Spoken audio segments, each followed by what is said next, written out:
नमस्कार दोस्तों, स्वागत है हमारे चैनल थिंक टैंक इंडिया पर। Today our special guest is mister Shahi Sadat Khan, Shahi Khan Sadat. Actually, your name, I think. Yes, Dr. Bas. Sir, welcome to our show again.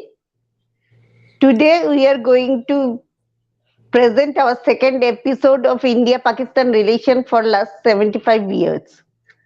And sir is a Pashtun activist, author, novelist, writer, and he is working for the Pashtuns who are living in Pakistan. Am I right, sir? Thank you so much. Yeah. Thank you, Doctor. Sir, Bas. so welcome to our show. So, sir, Thank you. yes, tell me. Thank you so much. I want to say hi to everyone who is listening, and thank you. Sir, according to you, what is the relation should be between India and Pakistan? Why the Uh, relation is so stale actually? I think always any relation, even individual relation, is always based on mutual interest and also values. That even when two people interact to each other, there are values behind that, and those values pull them together. When you look like countries with big populations, then it's more complex.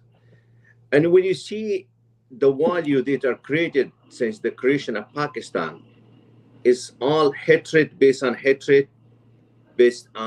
terrorism, based on extremism, and this is what they produce. You see, there's in name of the religion schools, they are just creating hatred, and then spreading this hatred. This is not just known to this is known to whole world, to Pakistani. And when the Pakistani generals, they admit they train these extremists. They take these little children. Once they grow up, they're full of hatred.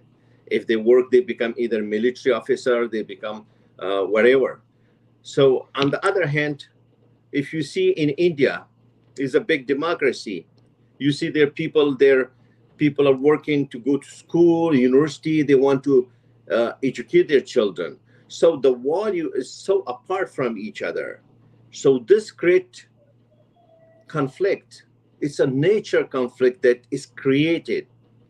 So I think based on these two different values, on one side the people who are modernized, who are going with their children to go to school, they have a good future. On the other side, they're just brainwashing the children and then using for their proxies for wars and just for money for like these things. Then it doesn't work. This is why there's a lot of clashes. There's a lot of conflict. There will be always conflict. Uh, I hope I answered your question. Yes. Sir, do you think Pashtuns got their rights in Pakistan? I think in Pakistan, no one has their rights. This is first the thing is look, if you see right now or from the beginning, since when the first creation after the creation of Pakistan, the first thing they did it, there's a called Babara massacre. They killed hundreds of Pashtuns after the creation of Pakistan, right after the creation of Pakistan, hundreds, even in thousands. They kill them after they shoot them. They shoot at the peaceful demonstration of protesters. They shoot them after they shoot them. They sold the bullets, the same bullet they killed the family members.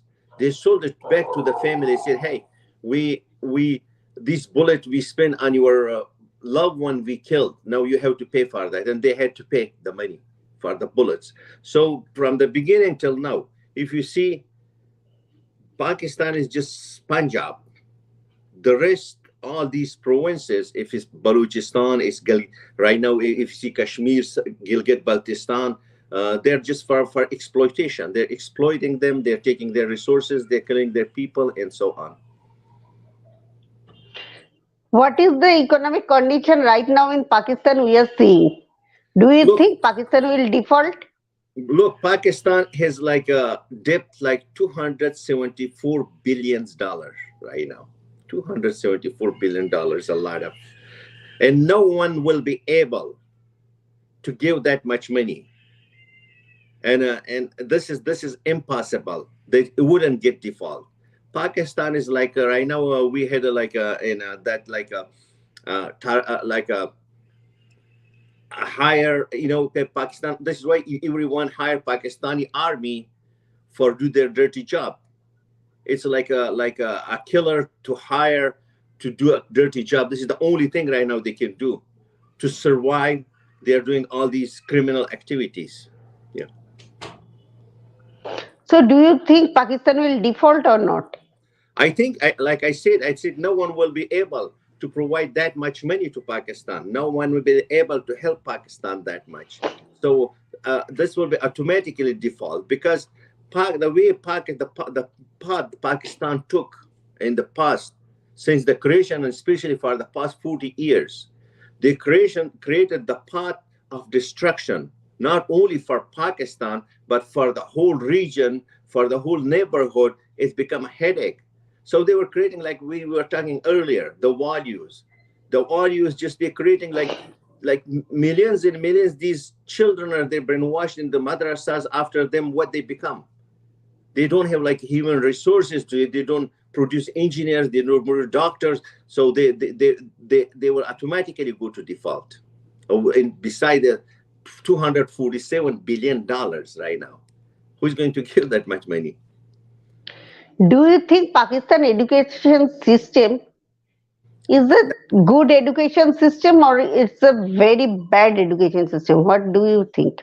Look, when I was in the school, um, uh, Masharati Ulum, they call that.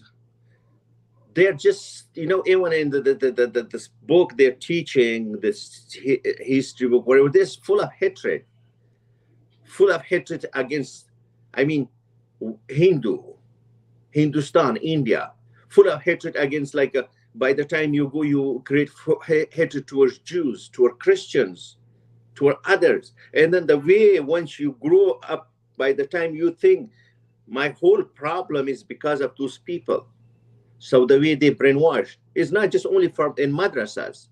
This is just the whole school system too. Because I was in modern school, I went for a month to madrasa, but later I was in the modern school. But the modern school, by the time people go up and up, the way the brainwash is going on. So the school system is itself a kind of factory, a kind of a brainwashing factory. By the time they go grown up, they just build their hatred and more, and then they start blaming others for the problems that the state created for them. But once they have sense of understanding, logic, and knowledge, they realize. And now, since the people, their social media and everything is coming out, this is why know that when the people know what's going on, this is why there's a lot of uprising everywhere, every part, in millions.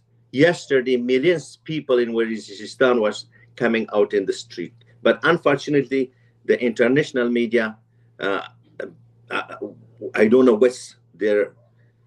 what they want, why they don't show them in the international media. This is another question. What is your opinion about Pak army? Like I said, the Pak army is the most napak army. I mean, organization. It's not. It's like they can be hired by any country. Our army is not army supposed to protect their own internal land. Do you All think it's a mercenary army? It's a mercenary army. this is, look, not only mercenaries, but kind of mercenaries. Look, all the weapons they bought from the any country. They used it either in Pashtun land or Balochistan. They're killing. The army is killing people inside they call so Pakistan. They're killing Sindhi. They're killing Baloch. They're killing Pashtuns every day, and then they have their own target killers. Army is supposed to protect their people.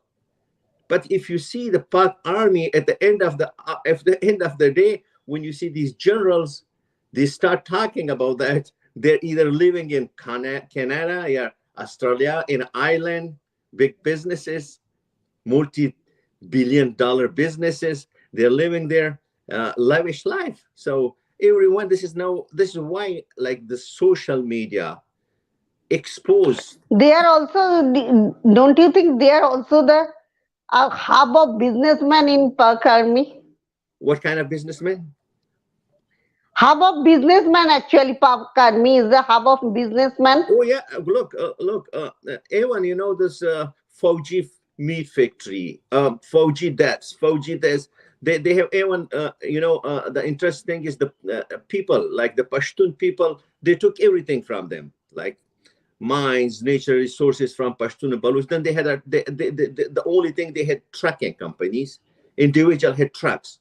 So what the Pakistani army did, they took the trucking company from from them by force, and then created a big gigantic military company. Look, the we call the pine nuts. You know the pine nuts, the small little nuts people eat it in Waziristan, in mountains.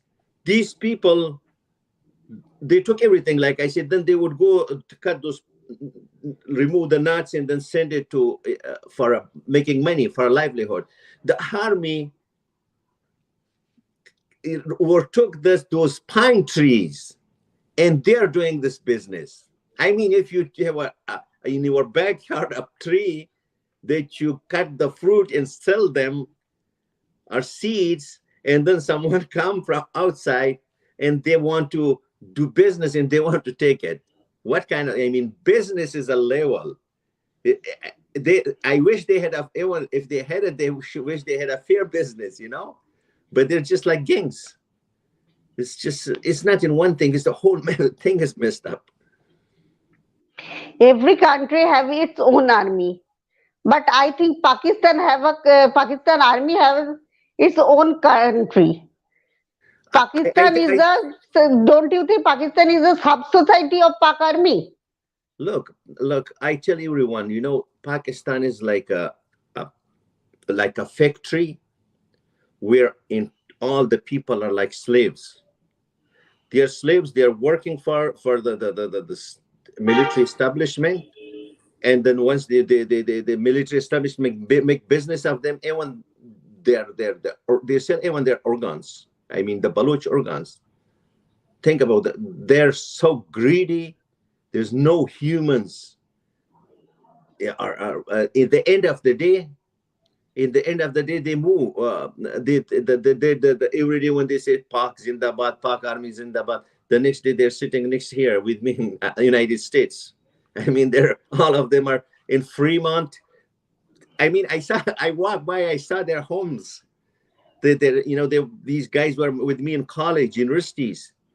They're in the schools, the modern school, the top schools. They're so their life, lavish life, their cars, because I had class fellows through all my educational, each time I faced them, I knew them. And sometimes because I had like class fellow friends, I went to their homes. They have that the way when you go to their home, this is gated home, a big home, and you will see it, and then they will say they were colonel, their father was colonel, their father was major, there was a general, even the majors. So I mean, like I said last time too, if a general own island, did you ever heard this in human history? Did any general from any country own islands? So they have it. Kayani, General Kayani. So like lately the Bajwa's dirt came out too. Billions and billions dollars, not millions, in billions. Yeah. Then Pakistan army has lots of money, we are seeing. Then how Pakistan are going to default? This is like the thing. The other day I wrote in a tweet. I said the people of Pakistan shouldn't go to IMF. They should go to knock the door of the Pakistani generals and tell them, give us some money back to pay for this loan. We don't go to default. The Kiani should sell the island. Asim Bajwa has only 200 Papajan restaurant here, 200 only in United States. How many other business? So they can just donate a little bit, just like 5% of their money, everything will be fine. But I think it's just they are like robbers. I mean, look, if a person take organ of a child, a man, a woman, a child, regardless who they are, and then they resell it, they sell it. What you expect for? Do you think these people will have love for anything other than money? So are you like a person, a people, a group of people hire target killers to kill those who are calling for justice and right, who are humanist? So these people, do you think have mercy on anything or anyone? No, they just only know money. This is all. So to them, is money important? Why all the provinces want to separate from Pakistan? Like I said, look, gas, natural gas, and all are from Balochistan. But Baloch, when you go to Balochistan, they're still searching for little wood, collecting dirt to burn, wood and dirt to cook their food. But all the nature gas is going to Pakistan, and also Pakistan is contracting with China. They're going to there, so are exporting all the nature gas. So the people Balochistan have nothing for themselves. Even the money, the whole thing is going to Punjab and Pakistan military. So the same thing, water from Pashtun land, electricity, Pashtun land. But when I call my relative every day, there's there's no electricity in homes. While and the interesting thing is, electricity is produced in Peshawar, Pakhtunkhwa, 90%, 80% of the whole country. Yet in Punjab, it's 80% cheaper. I mean, it doesn't make sense. Electricity is mine, water is mine, and then I pay 80% more for my own gas. In Karak, they have gas. The gas is going to Punjab, the whole gas. But the interesting thing is, I saw a clip. They put it 2 pumps. One is pulling the things, and one is something they diverted just to low pressure. To the low pressure, they put the meter. So they did a trick to steal it. And in the front of the whole world, the people of Karak, they're collecting woods to cook their food, their Pashtuns. So on the side, not only they're stealing it, this is in the open world, they even want to watch it. So the gold mine, the forest, the deforestation of Swat, the Pashtun land Swat, they deforested the whole. If you see the there's a kind of pine tree that the wood is so expensive. Even when you go here in the United States, one time I went to a store. They said this is from Pakistan. This this was 3,000, or I forgot, this was long ago, 3,000 or 3,500 a chair dollar that time. Now right now maybe it's even, because it's inflation, I maybe 6,000. So one chair, and this wood is exactly from Swat, and the people of Swat have no food on the table to eat. So the whole thing go to Punjab, and they produce it. They don't have factory to produce this in the Swat. They have to take all the timber, destroy, deforestate their land, and then they take it. And then when the flood comes and take away everything, and then the mullah sit in mosque and they say, "Oh, God is angry. This is because of God." No, this is the deforestation. This is deforestation of Pashtun land. Everyone know that. Come on, say the truth. And the mullah starts go to pray and say, "Oh, bow to Allah," and then because this is because the God is angry at us. God is why God is angry at us. It's we don't stand, that we don't stand to stop it, to stop those who are destroying us, who are destroying our culture, who are destroying our forests, who are destroying our land, who are exploiting us. This is once if we stop that, and then we have our own forest restored, our land, everything, there will be no flood.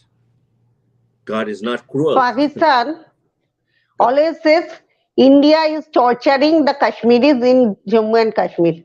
But what is the situation now we are seeing in Indian Kashmir is developing day by day, and now Kashmir is just like on the line of a developed state in Look, India.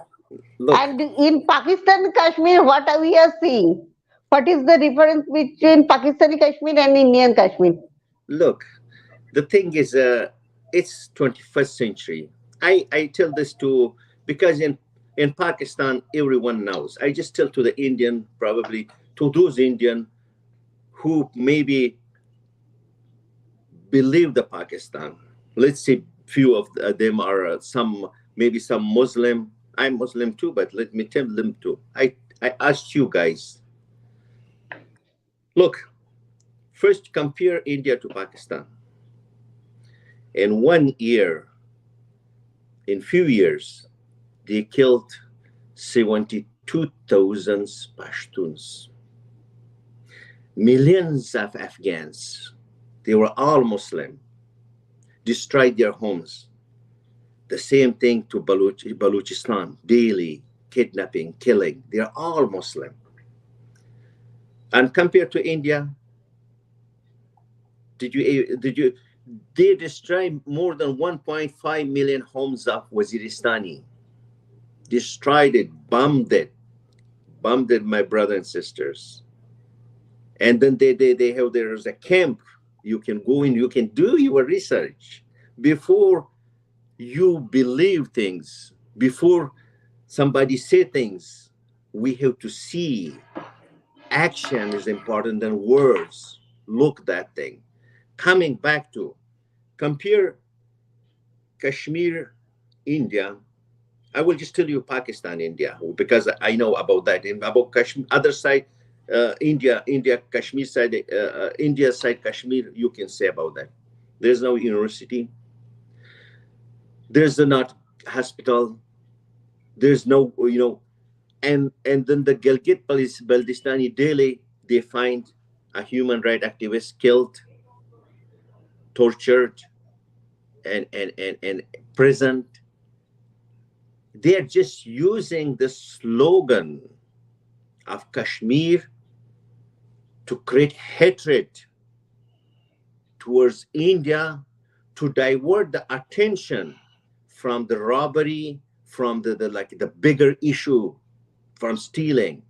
Look, the people, if you see there was a group of people who were um, addicted people standing and say Zindabad Pakistan, and they couldn't move. Zindabad Pakistan, Zindabad Pak Army, and then India is the enemy. These guys are just because if they know the issue, what's going on with their life, if they should first, instead of focusing about that to Pashtun, to Baloch, to Sindhi, now they realize it. They says, okay, if you talk about Kashmir, what's about me?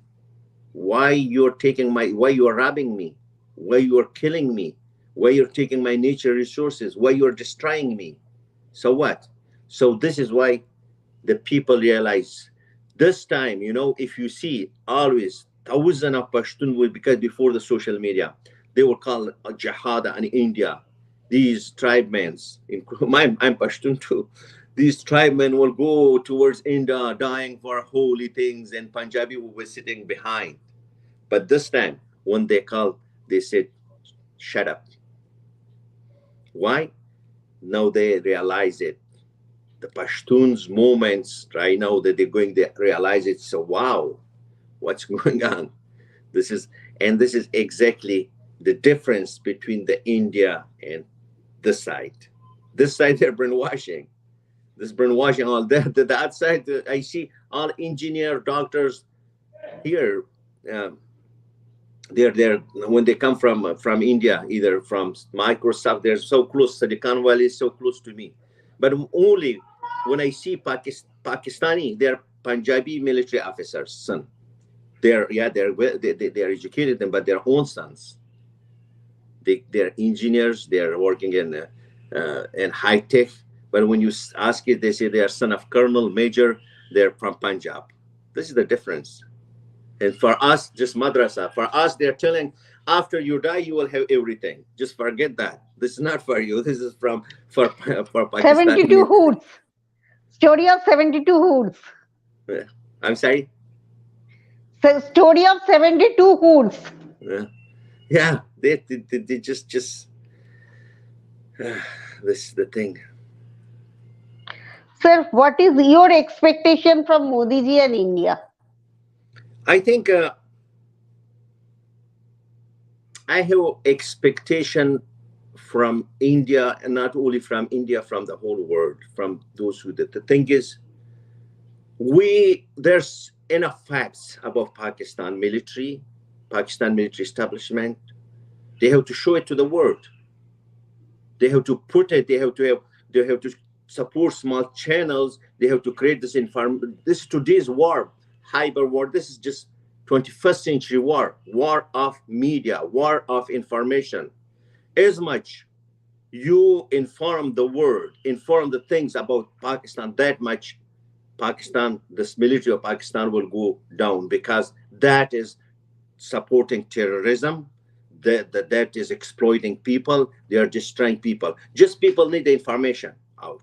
This is the thing. I expect the whole world, including India, to focus on that and spread it. Tell them this is the most powerful tool. Tell them, hey, this is the thing going on. This is the thing going on in Balochistan. Look, even the children are in jail. Did you saw the other day? The Afghan children were in jail. 200 women give birth in the Pakistani jails. I call them Punjabi jails because owned, controlled by Punjab. It's just the people who are working there, who are working, they either are Pashtun or Baluch, and they're just working for money. But the basic, the whole thing is who run the whole thing. Those are responsible. This is the Punjab state with by the Punjabi military establishment in ISI. So this is what I expect from people of India, from other country, and from everyone, including to the listeners who are listening. Just find the information, go deep, what's going on in that part of world, and how they exploit these people, and then spread and share this information in different languages. Any language you speak, spread it, that the world know what's going on. Thank you. Sir, you came to our show. It's our pleasure. And you elaborately discussed about the problem of Pakistan. And we'll again invite you in our show. Namaskar, sir. Thank you. Thank And you. Wonderful. please keep watching Thanks. Think Tank India. Thank you. Namaste. Thank you. Thank you so much.